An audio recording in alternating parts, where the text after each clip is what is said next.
Hey there, I'm Stephen Foskett for Gestalt IT, and I am unboxing the brand new iPad Pro 11-inch model, the third generation that just came out. It's November 7th, 2018, and these just arrived in the mail, so it's pretty cool to have them. So I have here an 11-inch iPad Pro. I went with the 256 gig Wi-Fi model because, frankly, 64 is just too small. Apple. And the other ones are just too expensive. Apple. But this one's actually a pretty good, pretty good compromise. I mean, it's still fairly expensive, but at least it's not going to kill me. Here, I have also the Smart Folio keyboard for the iPad Pro. I will warn you, I had a 9.7-inch iPad Pro, which was the first generation model that was introduced after the 12.9. Loved it, loved the Smart keyboard, but my Smart keyboard died. Apple. And guess what? Even though I bought AppleCare, it turns out the Smart keyboard is not covered with AppleCare, even if you buy it with the iPad Pro at the same time. Apple. So that's really stinks. So hopefully this one will last a little bit longer. So let's take a look at this. Again, this is the third generation iPad Pro. Just came out. It has the new A12X CPU. Now the coolest thing about the A12 is that it is faster than an i7. According to Geekbench, which I'm going to post the reviews of this one's Geekbench in a minute, it is faster than my the i7 in my MacBook Pro, which is just mind-bending. I remember when the 9.7 came out, I was like, oh my gosh, this thing is so fast, because it was faster than my MacBook Pro.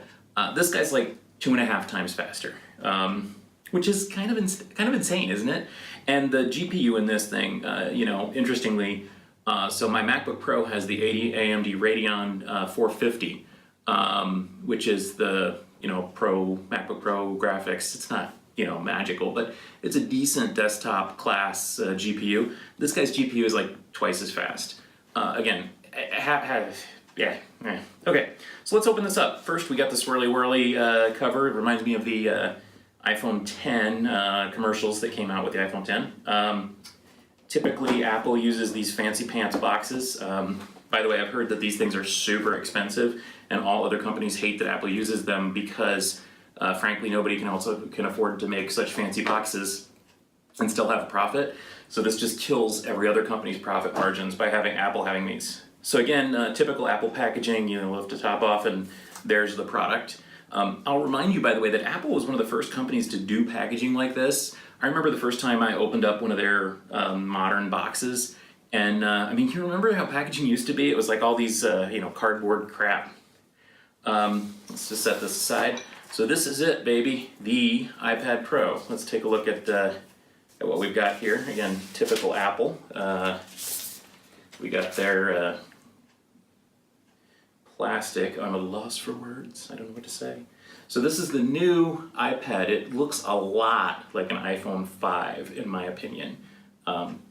That's my immediate reaction is, oh my God, it's an iPhone 5.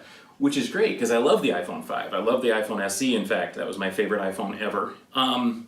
We'll notice here that Apple has moved the Smart connector to the back now. It's down at the bottom here. This is the bottom, because this is where the USB-C port is, rather than the side. And yes, USB-C, check it out. No more Lightning on the iPad Pro. That's going to be pretty cool to have, mainly because I'm a MacBook Pro user, and I already have, obviously, a USB-C cable and a USB-C charger, and so I'll be able to use the same charger and cable for this. Interestingly, this guy will charge faster using the Apple one instead of the, let's say, worthless USB-C charger that comes in the box. So there's that.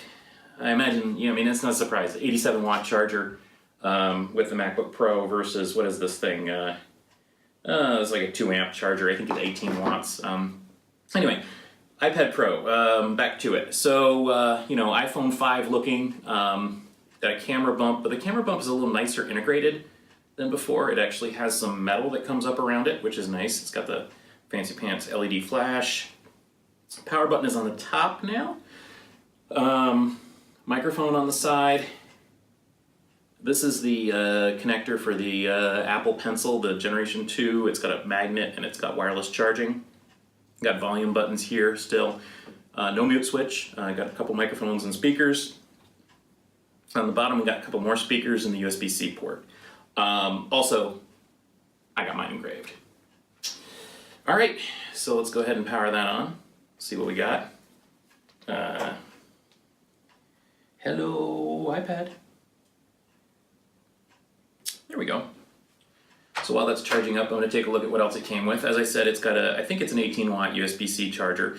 Honestly, this will be nice to have in the bag, but it's not as good as you can do. I think there's a 30 watt, and then there's a 50 something watt, like I said, the 87 watt for the MacBook Pro.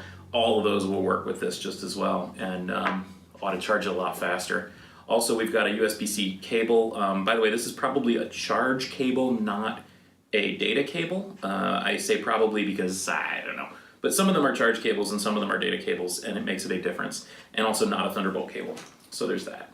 And here we've got designed by Apple in California, of course, with some useless stuff that you'll never look at. All right, I'll set that aside. And here we go.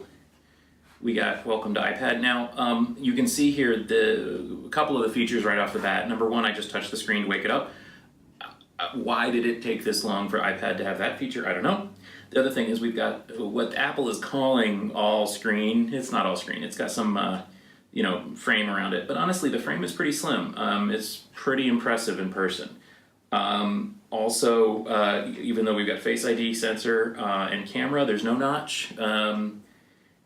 I don't think this would have worked really on a phone. I could see Apple, well, actually I can't. I could see Apple making a bargain phone that was like this, but then I'm like, no, this is Apple, they're not gonna make a bargain phone. And then the other thing we've got iPhone 10 style swipe up instead of a home button, so there's no more home button, which honestly as an iPhone 10 user I'm really gonna appreciate because I got tired of having different sets of controls on different devices. And again, I'll just pause there to say, what's up with Apple making different sets of controls on different devices anyway? I mean, it's all iOS. Can't we just use the same gestures on everything? Anyway, so it's got a really nice screen. Yes, I speak English. Yes, I'm in the United States. So there we go. So this is the iPhone 10, iPad Pro version 3. Let's take a look at the Smart Keyboard Folio now. Interestingly, this guy had like a pull-off plastic strap on the cable. This guy's got nothing on the case. So luckily I have my handy dandy KeySmart tool here. Don't leave home without it. In fact, I never do. Always in my bag. All right, let's take a look at the Smart Folio. Again, the Smart Keyboard, I actually like the fact that it didn't go around the back of the machine, so the iPad Pro was just as slim as the iPad itself, except obviously with the thing on the top. This guy goes around the back. Hopefully that makes it more stable. Hopefully it protects the iPad, I don't know. One thing I'll tell you for sure is that the fancy engraving that I got on the back, never gonna see it again. All right, again, Apple style packaging. Everything is nicely covered with plastic and presented and no extra wasted space. And here we go. So this is the Smart Folio. Looks a lot like the Smart Keyboard. Feels maybe a little nicer than the Smart Keyboard. A little less gummy, maybe a little more clicky. This is the hinge that broke, I guess, on mine. You can see the Smart Connector here. You see that it has a cutout for the camera and the flash here. And then it's got a single hinge here with this microfiber kind of cloth. Now, you'll notice that the way that it's designed now, it doesn't flip around with microfiber on the screen like the previous models did, which means that you're going to get grubby keyboard prints all over the screen. Okay. All right. So I'm going to go ahead and attach this, see how this works. Again, we're just going to line it up, and in true Apple fashion, I believe that it just grabs on and lines itself up. Perfect. And that's pretty solid, honestly. I mean, you can see that it bends off here. There we go. It took quite a lot to make it fall off. So it's pretty well on there. Oops, now I can't flip it over. There we go. And now the hinge is a lot simpler. Instead of that triple triangle hinge before, it just flips up like this. And we got two positions. We've got the kind of vertical position like that, and then we've got the less vertical position like that. This one looks a little more comfortable. there we go. So here we have the new 3rd generation iPad Pro in the Apple keyboard folio case. You'll notice that I didn't get one of the accessories, the Apple Pencil. Frankly, I don't like it. I never liked it, I never liked using it. I took it out of the box once and I ended up giving it away. Maybe this new one is better, maybe people like it, but I don't. So just for comparison's sake, I happen to have here my 9.7 inch iPad Pro. This guy is, as you can see, a couple years old, been through the wars a little bit, but you know, it's still in pretty good shape. I thought it would be nice to see how these things compare in terms of size and so on. First, you'll notice that I'm using just the smart cover. Like I said, my smart keyboard died, and there you go. Smart cover I always liked because you can, you know, fold it like this to have it be vertical. You know, you can also fold it around the other way. I don't know if anybody actually knows that, but to get a slightly different profile for the thing in terms of standing up. It's always a little bit wobbly though, so there's that. I do like that the rear of the iPad is exposed, especially if you've got custom engraving or anything. Let's take a look at these two devices and compare them. I'm just going to take these covers off. First things first, the overall the devices, so these are both space gray models, and this gray is definitely grayer than this gray. I don't know, maybe this isn't space gray, maybe it's just silver, I don't know. But this gray is definitely darker. Also, if you look at the camera bump, you can see that the camera bump is much, much larger on the new Pro compared to this little guy. Seems like I said a little bit better integrated too. Overall, they appear to be about the same thickness. I'm sure Apple says they're thinner or whatever, but it doesn't seem like that. In terms of size, the two devices are actually very close in size. Again, this is the 9.7, not the 10.5 that came out later in the 2nd generation. You can see that, honestly, it's really a tiny amount. Half an inch, you know, maybe in each direction. Probably you people in the metric countries, that's 1 kilo flubadooble difference. Overall, I really like the feel of the new one better with these sharper edges, and the screen is much, much larger. I mean, it's kind of hard to see because I've got a dark background here, but I'm just going to line up the screen here. The top of this screen is here, so we've got easily an extra inch vertically, and then on the other direction, if I line them up, we've got about a half an inch, 1/3 of an inch right there. Interesting too that the the frame is actually almost exactly the same size as the side frame on the old iPad. So I guess that's what they were going for in terms of the border, the margin around it. So, and then here actually I'm accidentally demonstrating another Apple feature. If you put two of these guys together, they notice each other and it says, hey, you want to set up a new iPad? I love features like that.